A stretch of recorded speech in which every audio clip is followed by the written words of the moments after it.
Guys, welcome to my channel. और आज की वीडियो में मैं बात करने वाला हूँ प्रूफ ऑफ फंड्स को लेके कि कैसे आप इटालियन स्टडी वीज़ा के लिए आप अपना फंड्स का प्रूफ दे सकते हो, क्या क्या तरीका है, what are the different ways by which you can proof yourself that you are financially sufficient to study in Italy.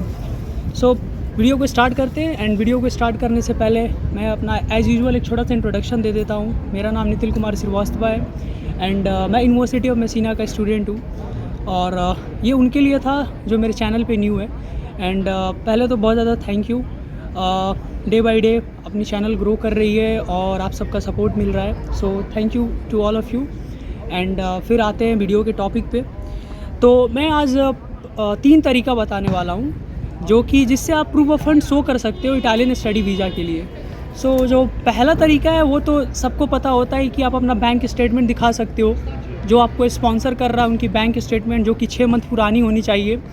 And उसमें जो फंड्स होते हैं वो आपको बैचलर्स और मास्टर्स के लिए डिफरेंट होते हैं। अगर आप इटली बैचलर्स के लिए आ रहे हो जो कि 3 साल की होती है यहाँ पे, सो उसके लिए आपको जो टोटल फंड दिखाना होगा वो एटलीस्ट 17,000 यूरोज़ होना चाहिए, जिसका मतलब है 15,50,000, जो कि एक आइडियल अमाउंट है 3 साल के लिए। ठीक है, सॉरी मैं अभी डुओमो के पास हूँ मेसिना का, तो उसके वजह से उसकी जो क्लॉक टावर है उसकी आवाज़ आ रही है। सो मैं ये बता रहा था कि अगर आप बैचलर्स के लिए आते हो तो आपकी जो फ़ंड की रिक्वायरमेंट होती है वो 15,50,000 होती है। ठीक है, अगर आप इंडिया और पाकिस्तान से हो।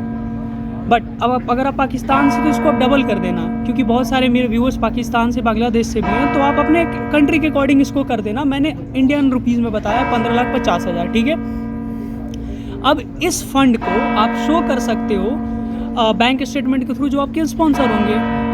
अब आपको इस फंड को मेंटेन करना है। मैं मास्टर्स पे भी आऊँगा, मैं पहले बैचलर्स का क्लियर करता हूँ। ठीक है, तो आपको इसको शो करना है वीज़ा ऑफिसर के सामने। तो पहला बैंक स्टेटमेंट, और इसको आपको मेंटेन करना है 6 महीना पहले से। बट ये कंपलसरी नहीं है। आप क्या कर सकते हो, आप पूरे फंड्स को डिवाइड कर सकते हो डिफरेंट पार्ट में। लाइक फर्स्ट मंथ में आप रख दो 2-3 लाख रुपया, सेकेंड मंथ में रख दो आप 3-4 लाख रुपया। ऐसे कर करके आप सारे फंड को वीज़ा अप्लाई करने से पहले रख दो अपने बैंक अकाउंट में। और मेक श्योर कि जैसे मान लो आपका जुलाई में वीज़ा का अपॉइंटमेंट है VFS पे, तो आप जून में पूरे फंड को रख दो एक बैंक अकाउंट में जो भी आपका स्पॉन्सर है। ठीक है, और जब आप वीज़ा सबमिट करने जाओगे तो आप दिखा सकते हो। एंड एक और चीज़ मैं बता रहा हूँ, जो आपका स्पॉन्सर होगा वो आपके माँ बाप ही होंगे। इन केस किसी के माँ बाप नहीं होते हैं तो उसके ब्रदर एंड सिस्टर होंगे। अगर इन वर्स्ट केस मान लो कि आपके ना भाई बहन हैं और ना ही माँ बाप है, तो आप क्या, क्योंकि ऐसे केस आए हैं पिछले साल मेरे पास 2 स्टूडेंट आए थे जिनके कुछ एक्सीडेंट में उनके पूरी फैमिली की डेथ हो गई थी। तो उन्होंने बताया था कि भैया मुझे मेरे चाचा स्पॉन्सर कर रहे हैं, तो कैसे करें। तो आप एक कोर्ट से एफिडेविट बनवा सकते हो नोटरी, और नोटरी पे मेंशन रहेगा कि आपके जो घर में जो ब्लड रिलेटिव है कोई नहीं है आपका, आप अपने चाचा या फिर किसी के साथ रहते हो तो आपको स्पॉन्सर कर रहे हैं, इससे हो जाएगा, कोई इशू नहीं होगा। बट आपको नोटरी करवा के सबमिट करना है एफिडेविट। सॉरी गाइज, मैं डुओमो के पास हूँ, यहाँ पर कुछ पता नहीं है, लोग कुछ अपना वर्क कर रहे हैं, क्रिएटिव वर्क, पता नहीं क्या है, उसकी वजह से आवाज़ आ रही है। बट मैं ये बता रहा हूँ कि ये बैचलर्स की हो गई। अब मास्टर्स पे आते हैं। मास्टर्स के लिए 10 से 12 लाख चाहिए। ठीक है, और वो 10 से 12 लाख सेम बैचलर्स की तरह आपको रखना है। एंड आपको भी उसका स्पॉन्सर आपके माँ बाप या फिर आप खुद को भी स्पॉन्सर कर सकते हो। सॉरी मैं बताना भूल गया, आप सेल्फ स्पॉन्सर भी हो सकते हो अगर आप जॉब करते हो तो। ठीक है, तो अब इस प्रूफ ऑफ फंड को आपको प्रूफ करने के लिए क्या दिखाना होगा। पहला जो होता है वो ITR होता है कि आपके स्पॉन्सर का एनुअल इनकम जो ITR वो टैक्स भरते हैं। अगर आपके माँ बाप टैक्स नहीं देते हैं, अगर आप टैक्स नहीं देते हो तो आप अपना सैलरी स्लिप दिखा सकते हो। अगर वो सैलरी जॉब करते हैं कुछ करते हैं तो आप सैलरी स्लिप भी लगा सकते हो 6 मंथ की। और एक सैलरी स्लिप फॉर्म आती है जिसको फॉर्म 16 कहते हैं, वो मैं डाल दूँगा लिंक डिस्क्रिप्शन में, डाउनलोड करके आप वीज़ा के टाइम में फिल करके वो सबमिट कर सकते हो।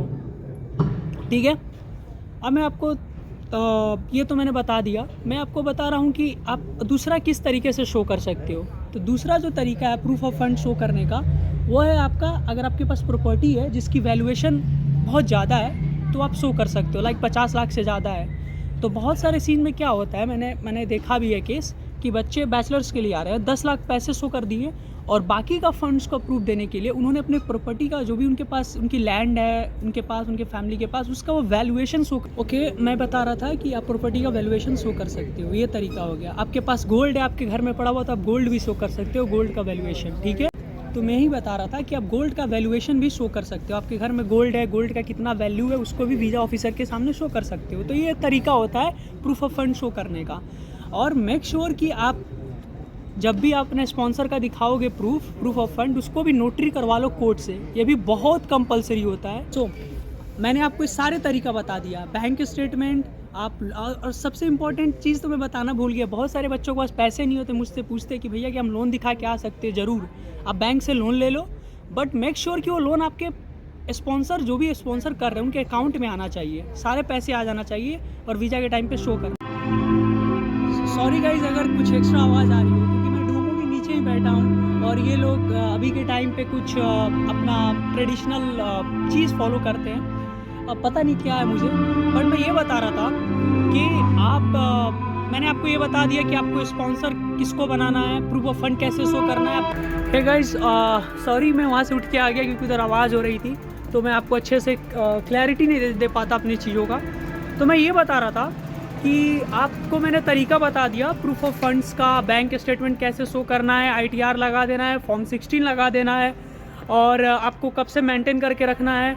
आप 3 मंथ पहले भी रख सकते हो सारा अमाउंट अगर चाहो तो। मैं अपना बताऊँ तो मैं 1.5 मंथ पहले रखा था, ऑनेस्टली मैं 1 मंथ 10 दिन पहले रखा था अपना सारा जो भी मैंने दिखाया था बैंक में। तो आप ऐसे भी कर सकते हो। और मेक श्योर कि आप वीज़ा के बाद ही वो निकालो, जो भी फंड आप डिपॉजिट करोगे वो वीज़ा के बाद निकालो, ठीक है। एंड यार मैं लास्टली यही कहूँगा कि आप जितना अच्छा अपने आप को फाइनेंशियली स्ट्रॉन्ग दिखाओगे, अच्छे प्रूफ्स दोगे, तो आपकी वीज़ा के चांसेस उतने ही बढ़ेंगे। तो ये सब आप पे है, अब आप देख लो आपको कैसे करना है, कैसे मैनेज करना है। आपको ज़्यादा अगर कुछ नॉलेज चाहिए आप मेरे को मैसेज कर सकते हो, मैं आपको हेल्प कर दूँगा। फिर मिलते हैं नेक्स्ट वीडियो में, तब तक के लिए आप सब अपना ध्यान रखो and keep supporting me, keep shoring love on me bye subscribing my channel, and फिर मिलते हैं नेक्स्ट वीडियो।